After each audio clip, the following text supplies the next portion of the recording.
Good evening, and welcome to all of the viewers and listeners who are joining me this evening.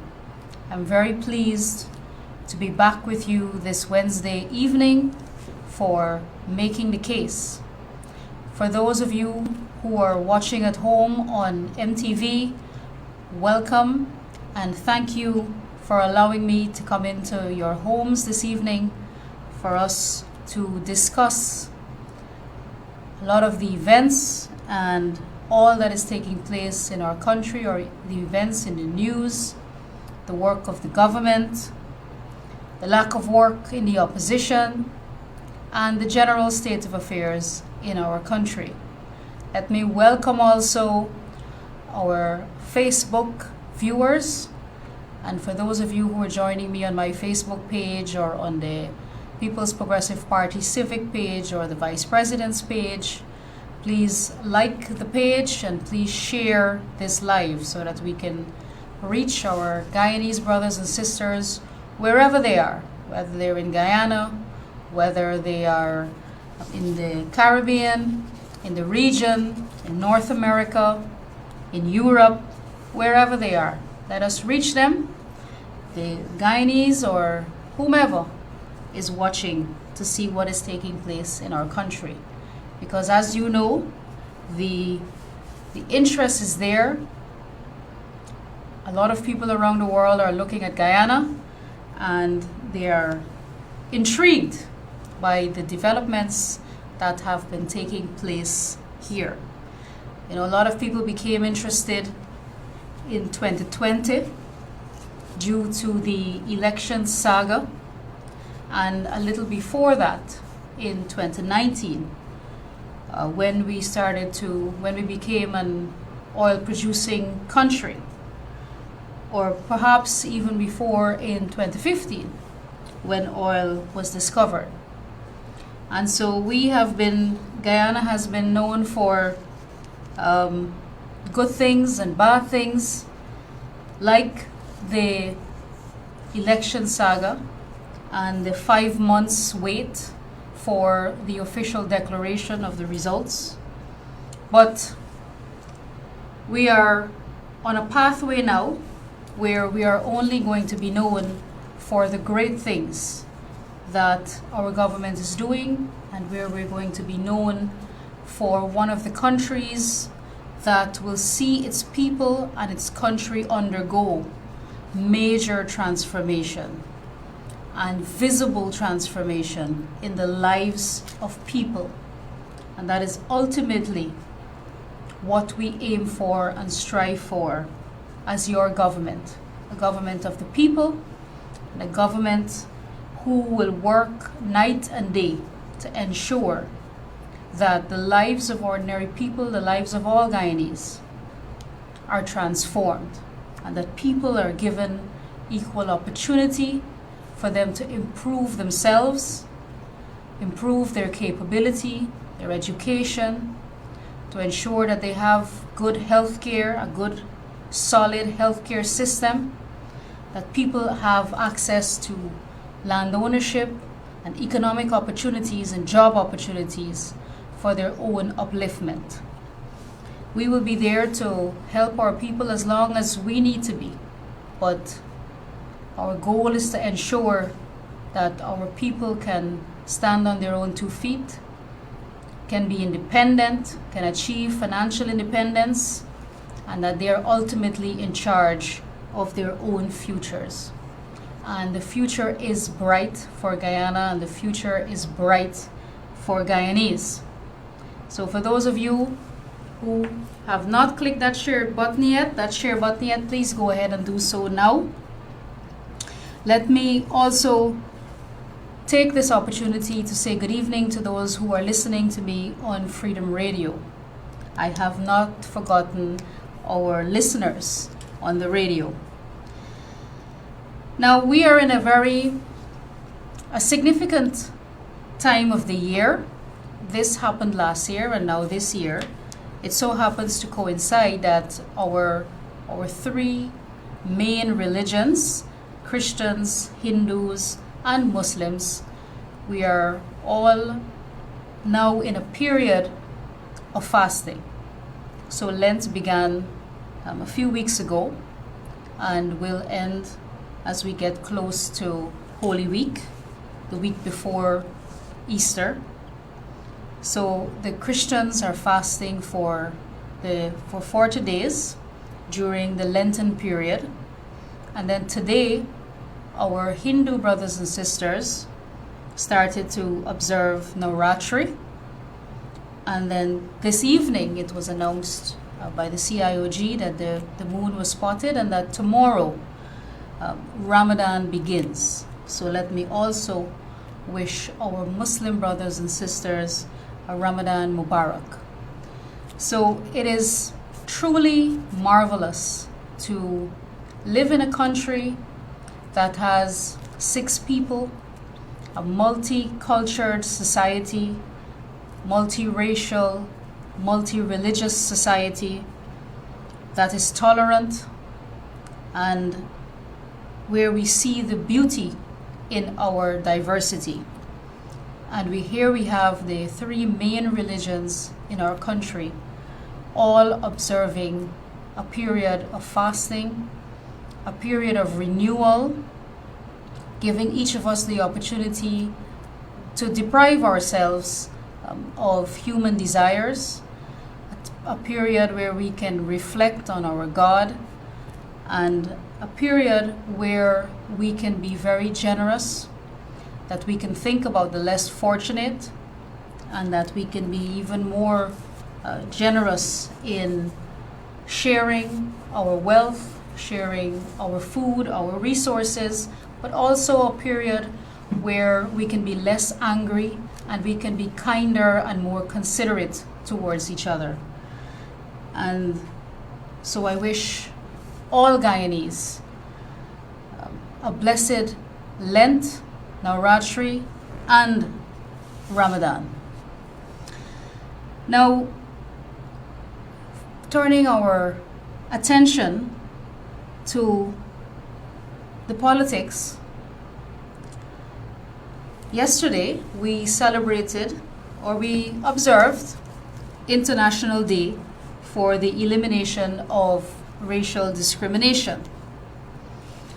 And of course we had some statements from the opposition leader, which I will examine for a bit. But before we do so, in observance of this day that is commemorated annually by the United Nations,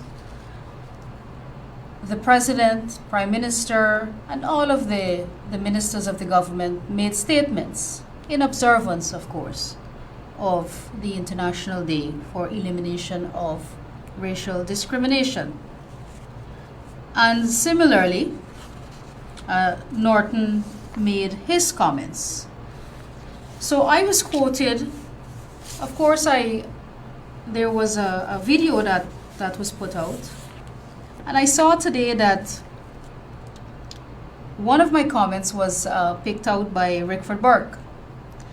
And the comment that I made was this, very, very simple, very true, basic comment against racial discrimination. And I said, and I quote, "We must put diversity and inclusion into practice. Confront our own biases and prejudices, and reject discrimination whenever we see it." This is not a contentious statement at all. Anybody could make a statement like that. But of course, Rickford Burke is paying attention. And you know, when you're working, when you're making an impact, when people can realize the work that is being done by an individual or by a government, it threatens them. And so it threatens the likes of Burke and Norton and the members of the opposition. So they have to come after me and come after the members of the government. So Burke said it's hogwash, and said that the majority of house lots go to East Indians. Now, you see, I have a fundamental problem with people who make wild statements and cannot or will not back it up with facts. That is why I take so much pride in this program. And this program is named Making the Case, and every week we come here, we pride ourselves with ensuring the information that we are presenting to our people is factual, that it is authentic, and that it reflects reality. But people like Rickford Burke and the fringe elements like David Hines and Takuma Ugonse and these people, they live inside their heads and they create and speak about a world or a country, I should say specifically, because it's always about Guyana. They speak about a country in a state that does not exist. And so this is what you have when you have people who cannot competently criticize the government for what the government is doing. So they have to resort to race, and they have to resort to spreading hate and divisive language. And so even something like a day to observe the elimination of racial discrimination, not even that we can't do peacefully. So members of the government are making statements to condemn discrimination, racial discrimination, to condemn marginalization, and similarly, the members of the opposition, and rightly so, and everybody should condemn racial discrimination, biases, prejudices, in all of its forms. Everybody should condemn that. Instead, now you have Burke and the likes criticizing the government about practicing discrimination. And they can't name or give a single example of one instance where the government has discriminated against people. Anyway, he went on. He said the PPP government is racist and evil, and that, and I quote, they prefer to fight reality rather than meet with African Guyanese leaders. So listen to this carefully. They prefer to fight reality rather than meet with African Guyanese leaders to address the accusations of racism, racial discrimination, and marginalization. End of quote. Now, why would a government that has programs, policies, projects actively underway to improve the lives of our people, ordinary people, everyday men, women, and children born of this soil, why must we overlook the people directly and go to so-called African leaders to consult with them about their perception of racial discrimination in this country? I could never understand why the PNC or the APNU AFC think that they have dominion over people of African descent, or why they feel like they have transport for certain parts of this country, areas where Afro-Guyanese live predominantly, and that you have to consult with them before you go to the people, or you have to seek their permission or their intervention or their welcome before you can go and talk to the people themselves. Those people have rights. Those people have a vote. And those people should be consulted directly on their own development. Who elected you to speak on people's behalf? Who nominated you to speak on people's behalf or to make representation on their behalf. It reminds me of when of the parliamentarian from Mocha. She has a strange name, Nima Flubes, where she made statements saying that we are coming into Mocha and we're not consulting with her and we're not consulting with the local authorities. Who says that we have to consult with her before we go to the people, or that we have to seek her permission? Is she the governor of Mocha? Who put her in charge there? If the people want to speak on their own behalf, what is preventing them from doing that? There is a government in place now, President Ali, our very competent and capable Prime Minister or Vice President, who are leading a cabinet that have said publicly that we will go to the people, we will go wherever they are, if it's in the churches, the mosques, the mandirs, if it's in the school, if it's in the community centers or in the community ground, or even if it's on the road, if it's in their bottom houses, wherever they are, we will go to them, we will consult with them, and we will ensure that development takes place in their communities and that there is visible transformation in their lives. Their well-being, the well-being of our people, ordinary men, women, children, that is our priority. We're not concerned about diplomacy and bureaucracy. We want to get the job done.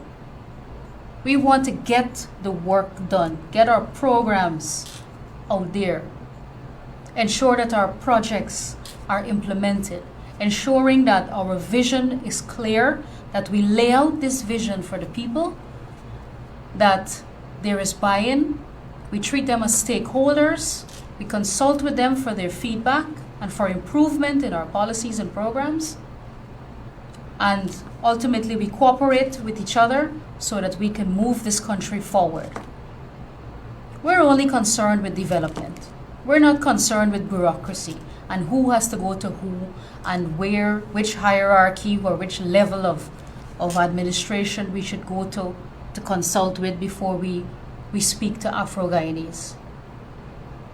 They're Afro-Guyanese, but they're also Guyanese. And we are a government for all Guyanese. And so whether you're from African descent, East Indian, Amerindian, we will govern for the benefit of all Guyanese, of all races, all religions, gender. It doesn't matter. That is what true equality means. The removal of discrimination in all of its forms.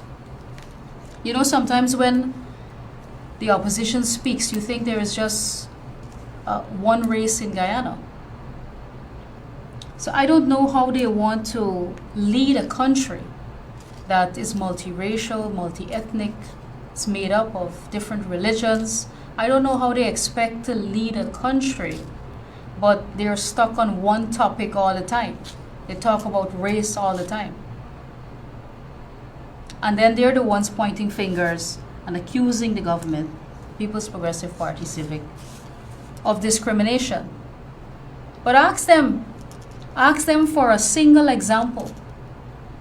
Ask any Guyanese if they've ever had to produce a party card before they can get a house lot. Ask any Guyanese if they ever were asked who they voted for before they received the cash grant for their school children. That is non-existent. But yet, when you listen to them, to the Burke and the Norton and the David Hines, you want to know which Guyana you're living in. Because the Guyana that these guys describe, especially when they're speaking overseas or they're speaking in the United States, you want to know which Guyana they are really talking about, because we who live here in Guyana do not experience that. And so I wasn't surprised at all when I was in Washington and, one woman said to me, I just can't reconcile the two because I read the news, I follow the work of the government, I know what the reality is, but when I listen to these people, they can really confuse you if you're not paying attention. Luckily for her, she can recognize that what Burke is saying and what the others in New York and in the US are saying, that is hogwash. And that the reality is very, very different here in Guyana. But we have to continue to confront these guys. We have to continue to call them out. We have to call out their lies. We have to call out the bigotry. And they ultimately are the ones spreading racism, dwelling on discrimination. And it's sad because what it does to a lot of people and to Afro-Guyanese who follow them, who trust them, and who want to believe what they're saying. What it does is you're leading people astray. And you are preventing people who may believe you from actively participating in opportunities that the government is presenting. So if there is a young, for example, if there is a young Afro-Guyanese student who wants to apply for a scholarship and listens to Burke or one of the opposition members, because you may know them and you may feel like you know them and you trust them, and you want to listen to them without testing the system for yourself. You can very well be denying yourself an opportunity to receive a scholarship or a house lot or some training program through the Board of Industrial Training administered by the Ministry of Labor. And you may be preventing yourself, holding back your own development, preventing yourself from taking advantage of that opportunity because you're listening to people you're supposed to trust, or to people who have the same skin color as you, so you think that you can identify with them or what they're saying. But it's absolutely not true, and that is why we have to spend time addressing these things. Because we don't want anybody to listen to these lies and to believe them. Find out for yourselves. You know, the PNC is a party that would, as we say in Guyanese parlance, they would cut their nose to spoil their face. And they would prevent Afro-Guyanese from taking advantage of opportunities just because they're not the ones providing the opportunities. They prefer to have people continue to live in oppression than to see them uplift themselves. Because if it is not being delivered by them and it's being delivered by the PPP, they don't want people to accept the help, they don't want people to accept the opportunities. And that is sad. That is very, very sad. And I hope that all Guyanese can realize the tragedy that would be if there are people in our country or even outside of our country who still believe these guys. They have no credibility, none at all. And if you listen to them speak, it's just rhetoric, it's just sloganeering, it's just all talk, empty talk. And they cannot point to any specific examples of discrimination in our country because none exists. Then you have Norton saying, so he released a long statement. I will spare you the statement because, again, it's typical Norton fashion, you know, just a lot of rhetoric, fancy language, but no substance whatsoever. So he called for a more robust fight against all forms of discrimination, and outlining steps that could be taken to achieve this, which includes the unveiling of a national action plan on race relations, gender empowerment, anti-discrimination, and strengthening of the Ethnic Relations Commission. So they love a plan. Norton loves a plan. Granger loved a plan too.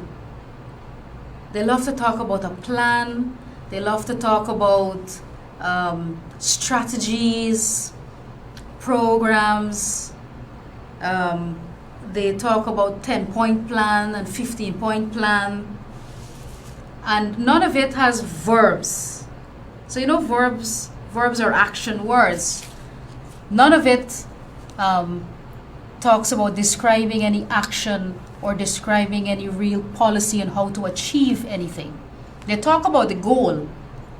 So the goal is to achieve equality. But if you ask them, how are you going to achieve equality? They can't tell you. They have no specificity. They have no specific plan in which to achieve equality. So, it's all gaff. All of this is gaff. So they mention gender empowerment. Now, what does Norton know about gender empowerment? What has the PNC ever done to achieve gender parity? Where was Norton? Was Norton asleep last year when the World Economic Forum released the Gender Gap Report for 2022, which showed that Guyana improved its ranking, its global ranking by 18 points on its journey to gender parity? Where was Norton? Why didn't he release a statement then, when that report was published by the World Economic Forum? Why didn't he congratulate the government and congratulate his country, Guyana, on improving its world ranking by 18 points? Was he sleeping? What was he doing? He's talking about gender empowerment. What has the PNC ever done for gender empowerment? What have they done for women? And strengthening the Ethnic Relations Commission. Only yesterday we saw the appointment of the commissioners to the Ethnic Relations Commission. And I'm very, very pleased to see that happen, and I congratulate President Ali on the appointment of these 10 members that will make up the Ethnic Relations Commission. I wish them every success, and I know that they will have a lot of work to do, because we have a lot of racists in our society, and we have a lot of people who spread racism and who spread hate, and who every time they open their mouth, it's just divisive language and insightful language that comes out, and it has to be stopped. And our society, our people have to reject it and condemn it. Every time we see it, we have to recognize it, and we have to call out the people who do it, who spread hate in our society, and who cause division. And the Ethnic Relations Commission has to investigate this, and people have to be punished. People have to take responsibility. They have to be made to take responsibility for this type of behavior in our country. We have no place for it. So then he spoke about indigenous people. Now, you know how I feel about when PNC talks about indigenous people, because our Amerindian people suffered tremendously from 2015 to 2020. It was as though they didn't exist. They were completely neglected, and they were discriminated against. They were discriminated against by members of the APNU-AFC coalition government. And even the Amerindian ministers who were serving in their cabinet When Amerindian people were called greedy, they said nothing. They continued to sit in the parliament with their mouths shut, quiet, never even made a statement after Amerindian people were called greedy. The land titling program was abolished, completely disbanded. Not a single new Amerindian community was titled during those 5 years. They fired the community, the CSOs, community service officers, over 2,000 young Amerindian boys and girls. And the PPP has always advocated for the protection of indigenous people's rights. The leader of the opposition, Norton, also said that Indo-Guyanese, and this is laughable, Indo-Guyanese face discrimination when they choose to support a party other than the PPP. Norton needs to look in the mirror. When he can make a statement like this, he really needs to look in the mirror, because the complete opposite of this is true. And you and I know, you know what I'm talking about. Because any Afro-Guyanese, whoever comes out in support of the PPP, as a matter of fact, if any person of African descent even so much as criticizes the APNU or the AFC, they are automatically labeled PPP.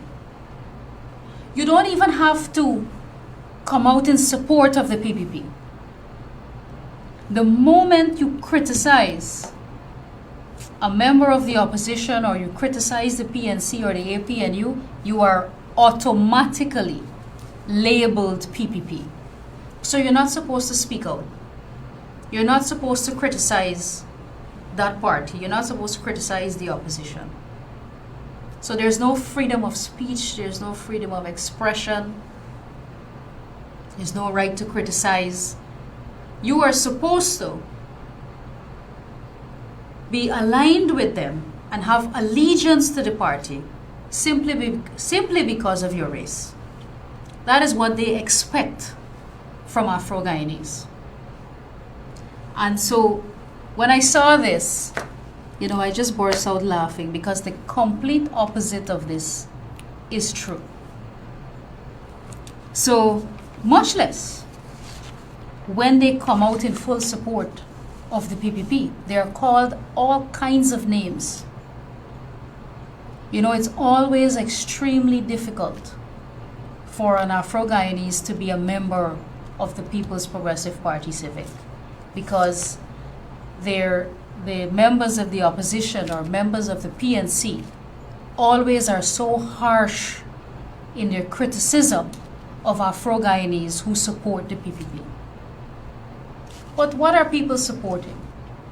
You're supporting progress. You're supporting development. You're supporting a party and a government that is interested only in the upliftment of people. So what is wrong with that? People in America can vote Democrat one year and can vote Republican at the next election. Because the politics is mature, you have people who make decisions based on who the candidate is, as opposed to which party they come from.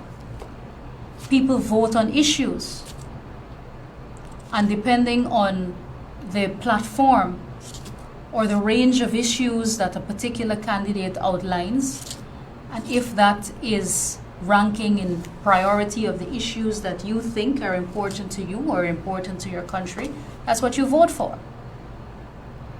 And that is how we have to become accustomed to voting issues. If you like a particular candidate, good for you. If the personality of the person that is what matters to you, that's fine.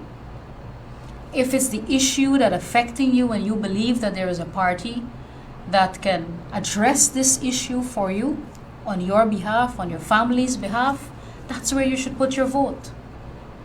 If you believe that there is a party that has a plan for the future of our country, that's where you should put your vote. And there's only one party that has a plan for this country. That's the People's Progressive Party, Civic. You're wasting time if you're thinking about voting for anybody else. You have to vote for progress. You have to vote for a party that has a proven track record. A party with the experience to govern a country. And a party that is made up of people who are committed to doing the work. Because it's not just speaking about the work. You have to do the work. And that's where you see the difference between the members of the government and members of the opposition. The opposition can talk a talk and they can really gaffe, but ask them to do the work. I said here on the program about their behavior in Parliament, about how lazy they are. They do no work. They can't put in a solid few hours, much less days and weeks and nights and weekends and holidays. They don't know about that. And so this work that we are taking on in government, that we've been doing, you have to be convinced in what you're doing. You have to be convinced that it's right and that it's good for the people. That's what keeps us going. Because it's not easy. And it wasn't easy picking up the pieces after 5 years of destruction. Because that's all the APNU AFC did. They destroyed this country in such a short time. Destroyed our economy. Destroyed our credibility to the international community. And from day one, we had to start. We had to fix every single thing. We had to fix every sector. The healthcare sector was in shambles. Nothing was working. None of the equipments were working in the hospitals. Drug shortages all across the country. They built what they call a COVID hospital there at Ocean View. When we got in there, it's a shell. It's just a building, it's just walls. No beds, no equipment, no oxygen in the middle of a pandemic. The education sector in a mess. The housing sector non-existent. They practically killed the housing sector. The water sector under the leadership of Van West Charles. Thousands of leaks across the country. No investment in water treatment plants. No investment in new infrastructure. There was no road upgrade program. No new housing schemes. And the list goes on. Total devastation of our economy. And so we had to pick up the pieces. And the first 2 years in particular were very, very difficult to get everything back on track, to streamline everything, to ensure that we get the big projects out so that we can then focus at the community level on people-centered issues. Because while we are fixing the bigger things and focusing on the major projects, people still have small issues that affect them. And that too has to be given priority and importance. And that is important to us. And that's why we like to go and meet people in their communities, because it gives you a very unique perspective on what you need to do. So often, I may leave my office to go into a community to address one particular thing. Or I go there with an objective that I'm going to fix maybe a long-standing matter in a community. And I may go there with a perfect plan to fix that. But when you go into the communities and you speak with people, you find out so many more things that affect people, or issues that they're facing in their daily life. Sometimes minor things, but things that require the attention of somebody with authority and somebody who can listen to them and intervene on their behalf, and it can be fixed quickly. Sometimes it's a phone call, one phone call for a minister to make to resolve an issue that somebody may have been facing for weeks or months or even years. Sometimes the issue is bigger, and there may be a miscommunication, or maybe just offering an explanation as to why things are or why something is a certain way. Even that explanation alone may bring some relief to someone, because you help them understand why the situation is like that. And even that brings relief to somebody in a community. But the only way you will be able to bring relief to people, to bring redress to some of the matters that affect people, is by being present and by understanding their unique needs and challenges.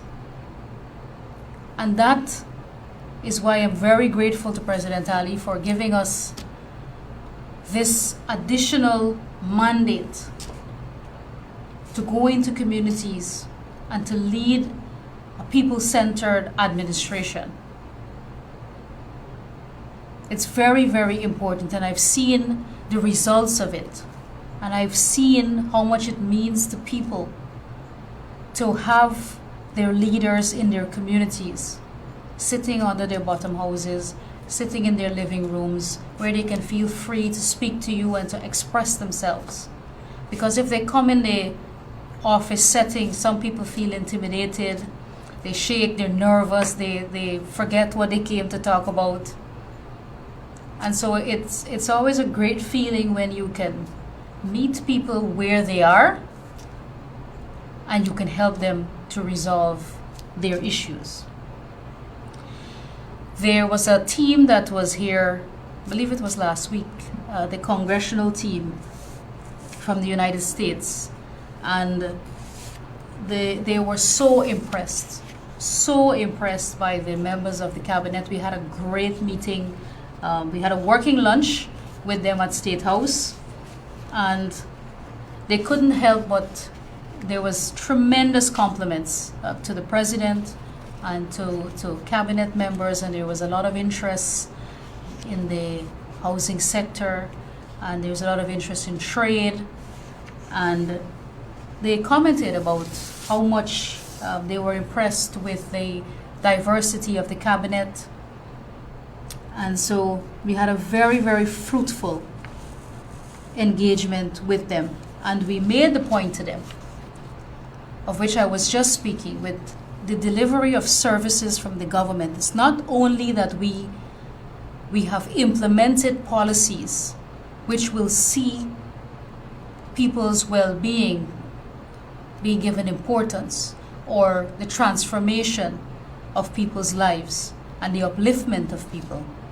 Not only the implementation of policies that will see that, but also in the delivery of it. So hence the going into communities and meeting people where they are and ensuring that all of the resources that we have made available, all of the opportunities that we have made available, that they reach the people directly. And so our presence in communities is very, very important. Not only for people to receive the services or the resources that are made available, but that they put a face to it and they can see their leaders having an interest in the transformation or in the development of their lives. You know, Aubrey used to have his, Mr. Norton used to have his press conferences on a Tuesday, and I really miss his press conference, because I would have an endless list of topics to discuss emanating solely from the opposition. But even his press conferences are now infrequent. So he first moved it to Thursday, and then now they are not as frequent as they used to be. I think he may have gotten very comfortable. You know, he's for the first time in his life, he has an important job. He's the leader of the opposition.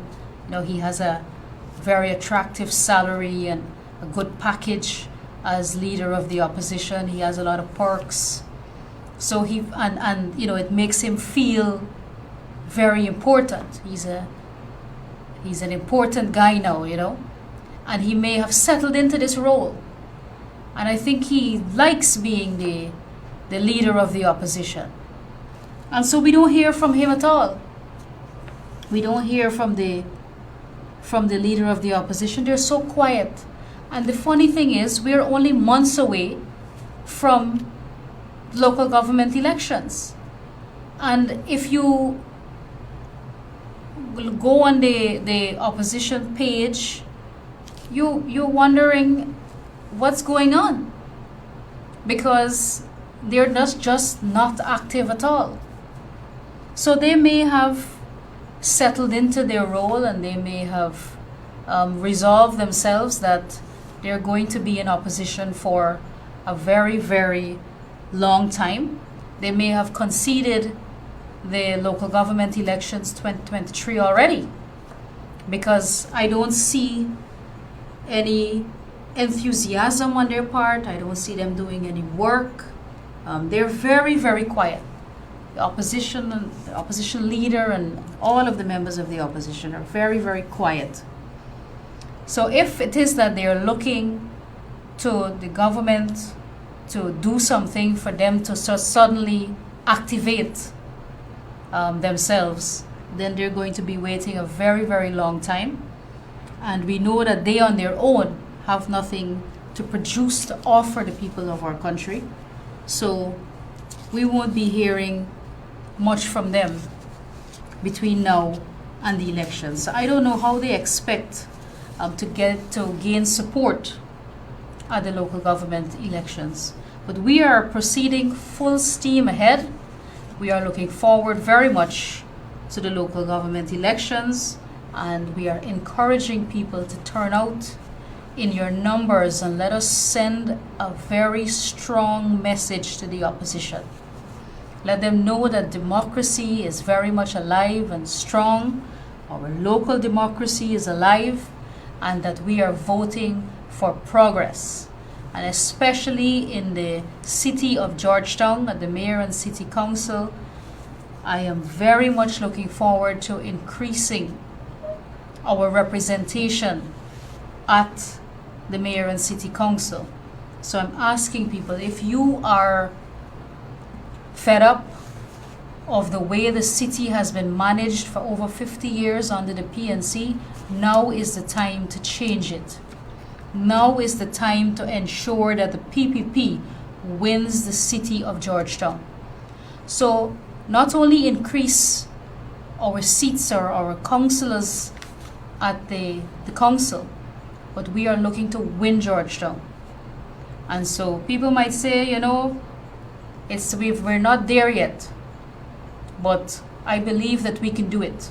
And I believe people can come out and send a strong signal to the PNC, to the mayor, to the leader of the opposition, to all the members of the opposition, that we mean business.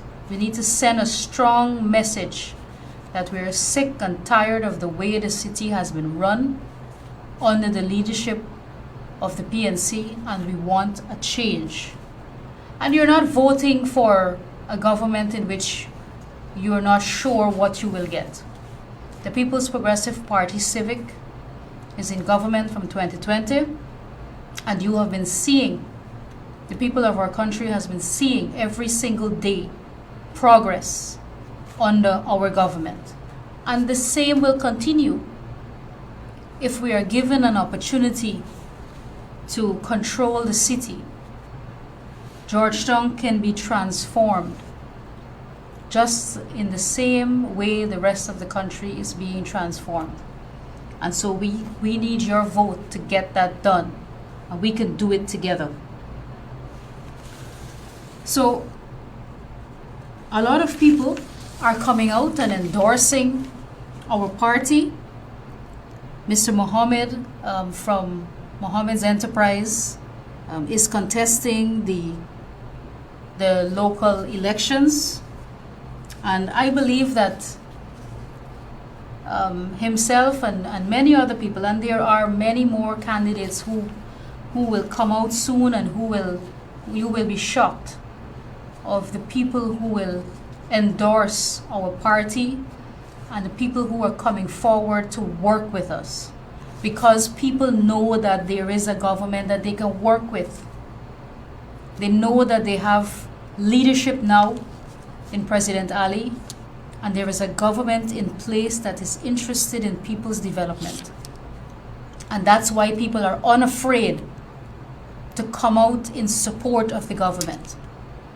Because by supporting the government, by supporting the PPP, you are supporting progress. You are supporting development. You are supporting transformation. You are supporting upward mobility for the people of our country. And you are supporting a party that has a vision and plans for the future of our country. So not just a party that will come to gaffe you. Party with solid plans for the transformation of our country and for the development of our people. And so you'll see a lot more people coming forward and wanting to be a part of change, wanting to be a part of the development agenda, wanting to play a part in ensuring that prosperity comes to every home in our country. It's an exciting time, and there is a lot of work to do, and all are welcome. All are welcome to be a part of ensuring that we deliver prosperity to the homes of every single Guyanese. On Sunday, I just want to remind you before I completely run out of time, on Sunday we go to Babu John in quarantine Berbice, Sunday, March 26 at 1 p.m. President Ali, Vice President Jagdeo, and our General Secretary will be at Babu John. We're all looking forward to going there to celebrate the life and the work of our founding father, Dr. Chedi Jagan. And you all know, anyone who has been to Babu John for this celebration knows that it is a phenomenal event. It is exceptional, and it's exciting to be there. And I'm looking forward very much to being there, and I'm urging people to come out in your numbers, listen to the president, listen to our General Secretary, Bar Jagdeo, who will be delivering remarks at Babu John. It's a really wonderful event to be at. And if you have never been there before, you have to be there in person. You just have to feel the energy and feel the excitement when you go there. It's very, very different from anywhere else or from any political rally or anything like that. It's really, really wonderful to witness, and I'm urging people to come out in your numbers, bring out your family, bring out the children. It's going to be a grand time, and we look forward to seeing all of you there on Sunday. As usual, the time flies by so quickly when I'm on this program. The operator has just indicated to me that we are out of time. I want to thank you for joining me this evening. It was truly a pleasure to keep your company again this evening and to engage you on all of the matters related to our national development. Please share this program if you have not as yet. Please have a safe week. God bless you, and I will see you same time, same place next week. Bye for now.